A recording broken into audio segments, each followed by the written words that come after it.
the spring of 2019 was not a great time for me at all. But it really didn't start there. It was more like that was the accumulation of things.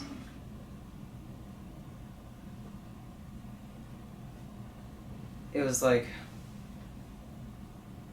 okay, I'll start at the beginning. So, throughout middle school, I competed competitive gymnastics, and that meant that I was spending so much time in the gym, like 18 to 20 hours a week. And I didn't really have a life. I mean, I had friends and I hung out with them in school, but not really outside of school.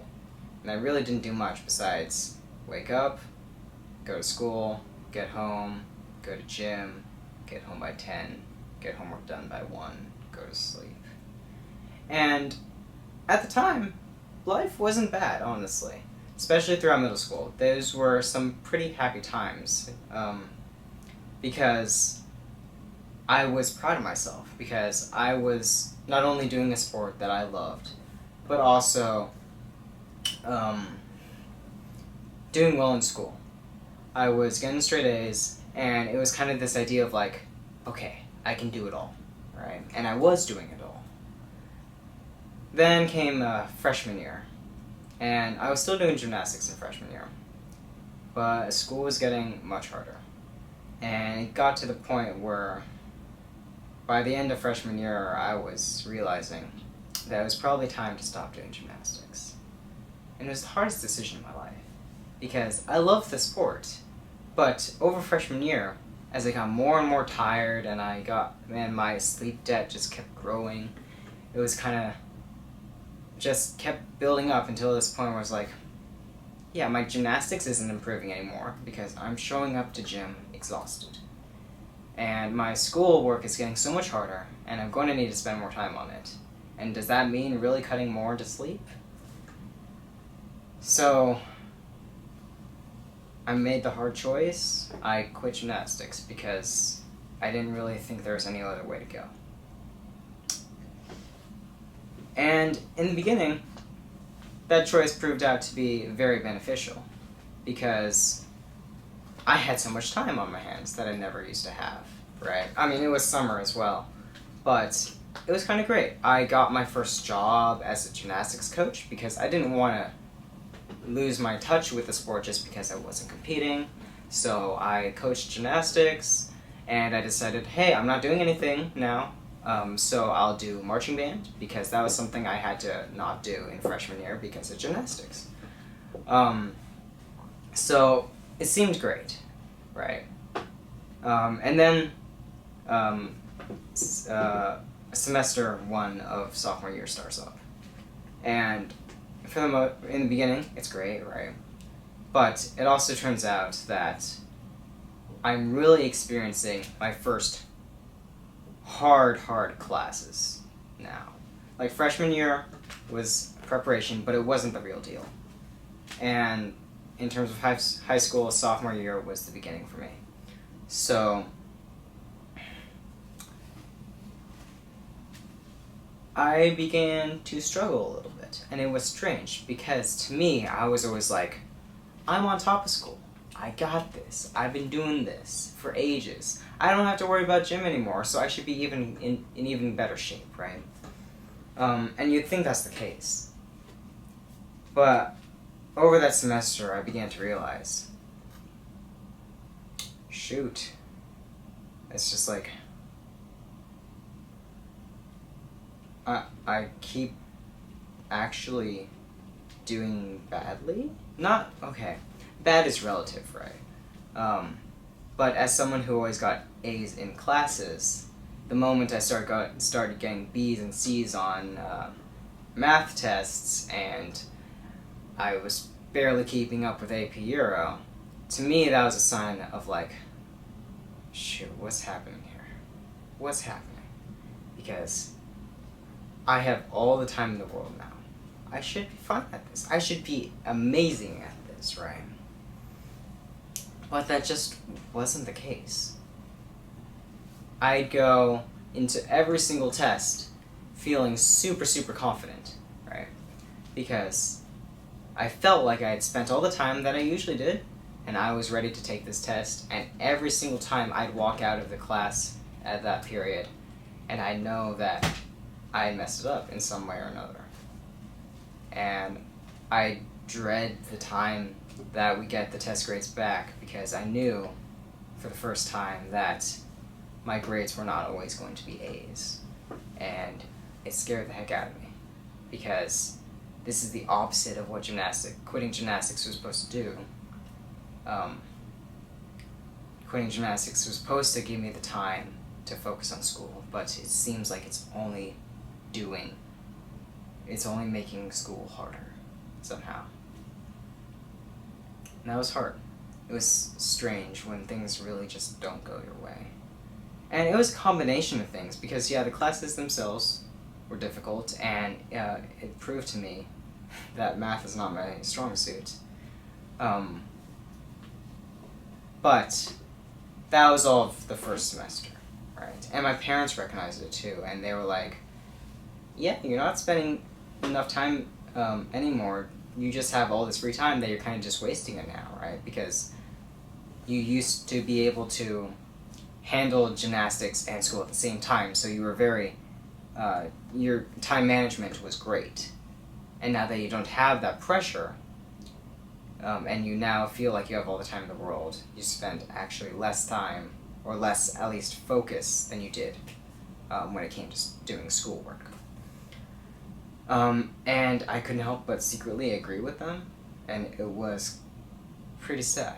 So, over winter break, I was like, we need to get my motivation back. I need to be doing as well as, if not better, as I was doing gymnastics.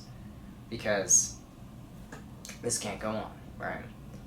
So I decided, let's start with one thing. We're going to be the Los Gatos Marching Band drum major. Because that was a dream I had for a while. I had been the drum major in 8th grade, so I thought, why not? Let's give it a shot.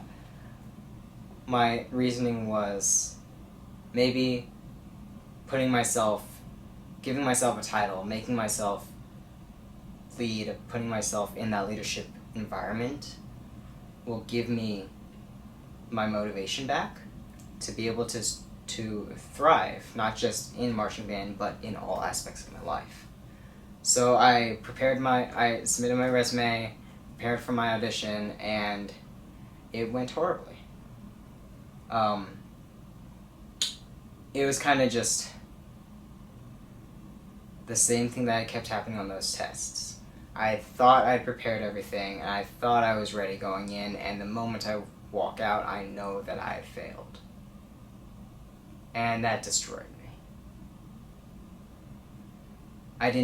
At the time, in that moment, I didn't realize exactly how much all of those past events had built up until that point.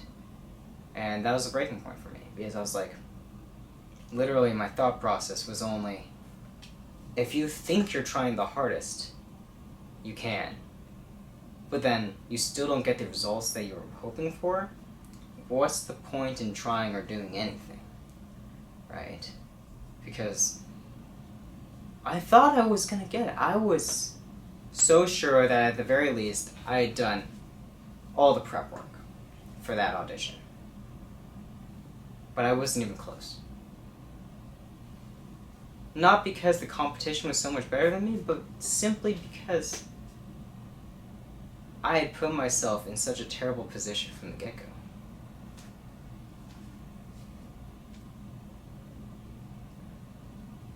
So that night, I get home, I explain the situation to my parents, right?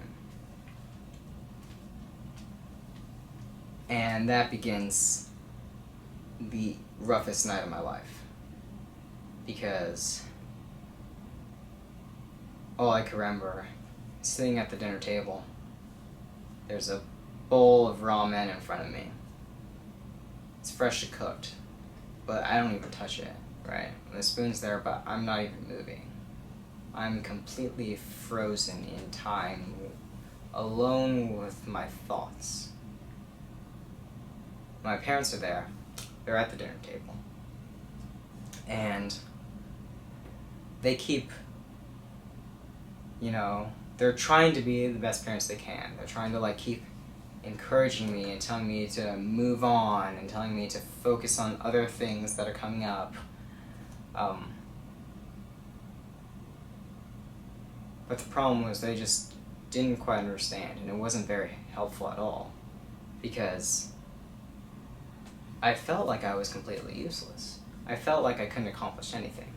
If I had all that time after quitting gymnastics and I still couldn't be that good, why should I be good at anything, right?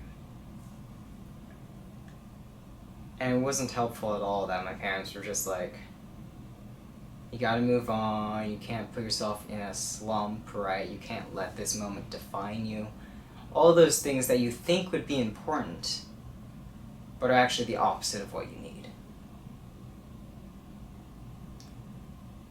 So, while I'm sitting there at the dinner table, my mind did drift, and I was like, okay, maybe there isn't any point to anything, right? Maybe killing myself would be better.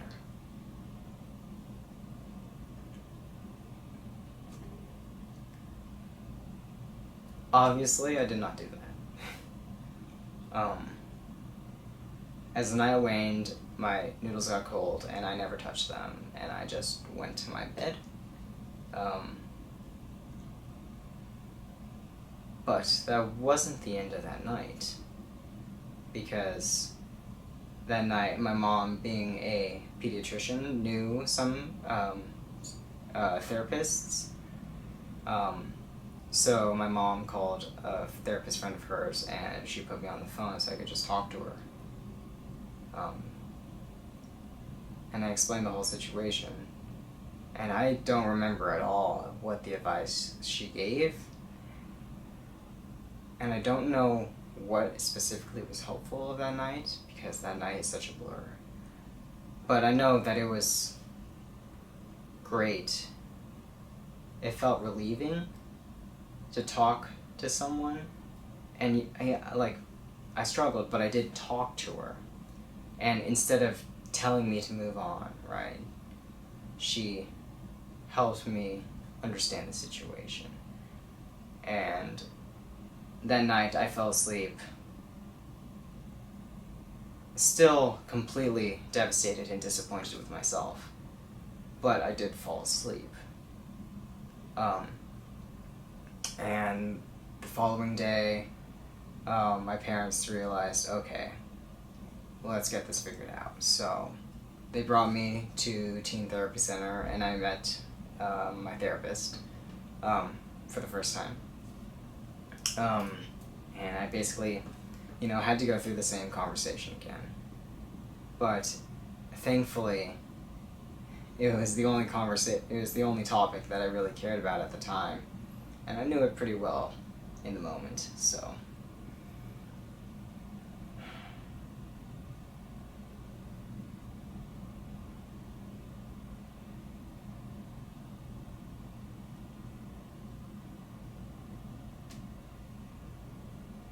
After some time, I guess, going through a few therapy sessions and just moving, and as just time passed on from that moment, I realized that, yeah, the audition happened, and it failed. But maybe that's not the end of the world.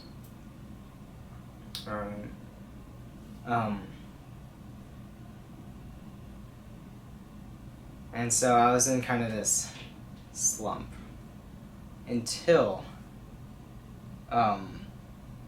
my mom signs me up for Rila, the Rotary Youth Leadership Camp Award, which honestly I didn't really know much about, because I'd kind of gone into it by chance and I didn't realize exactly what it was about. But I decided to go because I was already signed up, and maybe this would be a chance to, get a fresh take on things, or maybe a fresh start on things. So I went to Rila. Bunch of strangers around me, and I realized this is great. Great because none of these people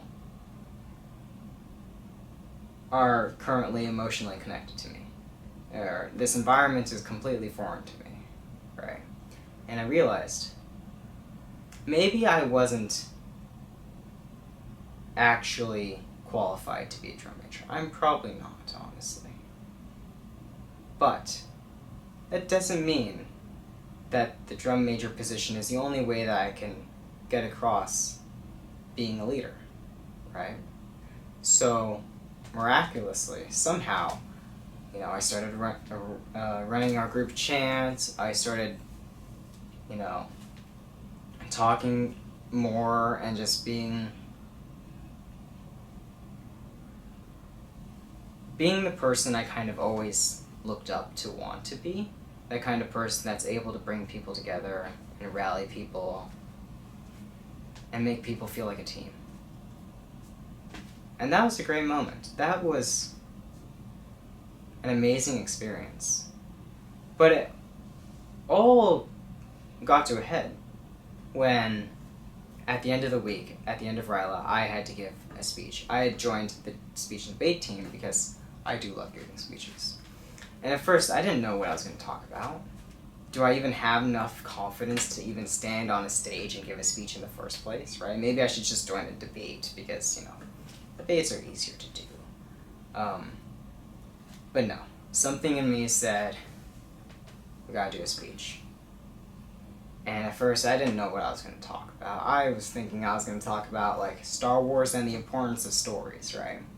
Or something like that. But over the course of the week, as I experienced Rila and I experienced myself transforming almost, I realized, no, I have to tell this story. This is what my speech is about. There's nothing else that's more important than this.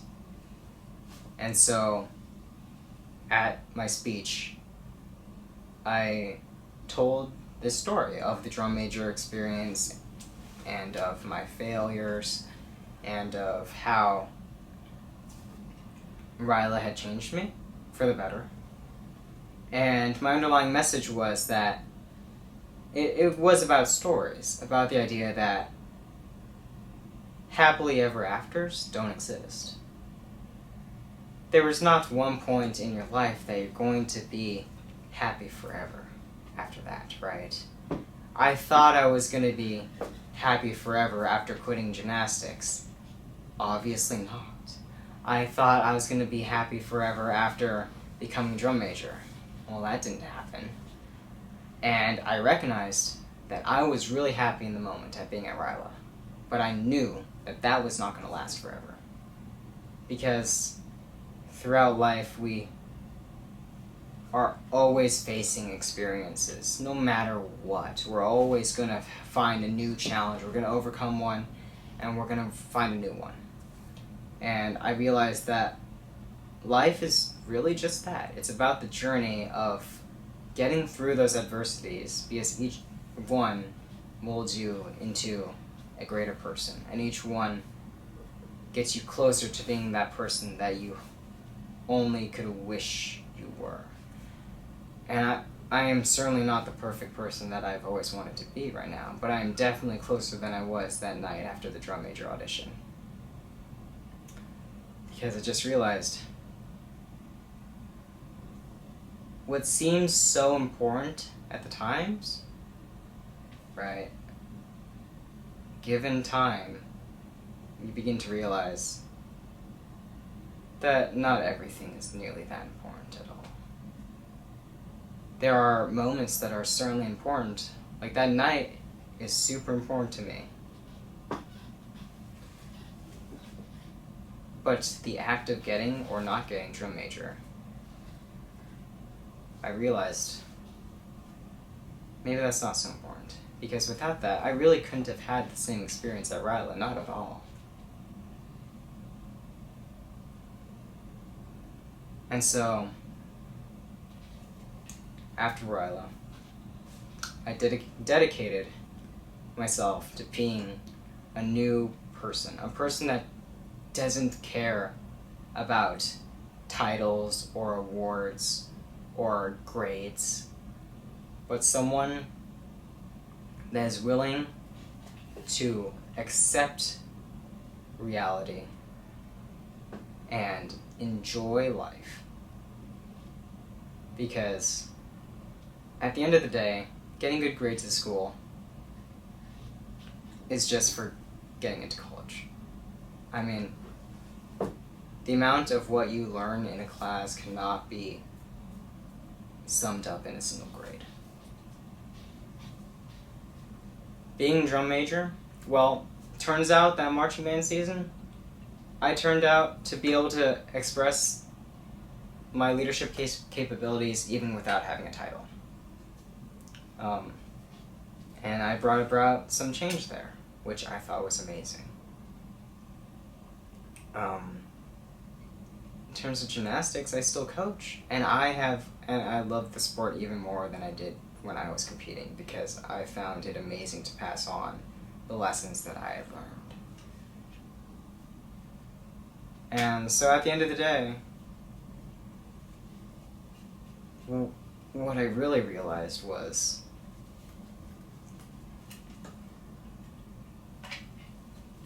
that if I were to dedicate my entire life to doing one thing, and people have that. Maybe their one thing is becoming an astronaut, right? Or curing cancer. I've realized that I want to dedicate my life to helping the people that have gone through the situations like that, and situations that are even worse than that. Because there's no greater need for help than there. Because there's no sinking feeling worse than the one that you think that killing yourself might be the best way, the best escape route.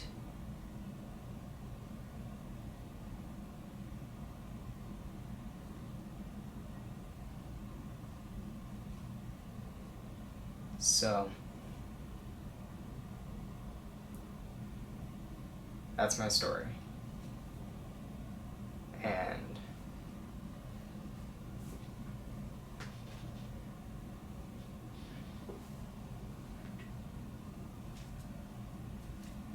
I don't know. I hope you enjoyed. Thanks for taking this time to listen to me, and I hope you took something out of it.